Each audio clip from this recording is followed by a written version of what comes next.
Oo. Diyan ba? Ay, ito. Ay! Ayan na. Kama? Oo. Ay, bulok to sis. Huwag na yan.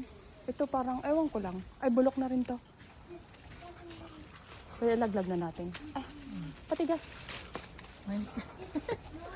Sayang mo. Laglag na yung ano. Meron pa ba? Wala na ata. Wala na. Ayun, kaso napakataas naman. Saan? Ay, oo, mataas na yun, sis. Hindi ko naabot yun. Hindi na kaya ng aking extension dito, yun. meron dito sis. Saan? Ano? Ayan o. Ay, ano na, bulok na. Oh. Bulok na siya. Ayun, may isa pa pala dun, oh. Ay, Yun, oh. Bayan ko nakita yun. Abot ata ng hangin.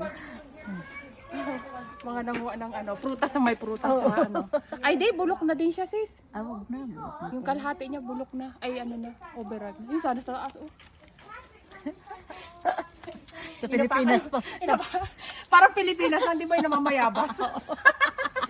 Kamo sa Pilipinas, hindi na naihinog. Ayun, ang ganda. Oh.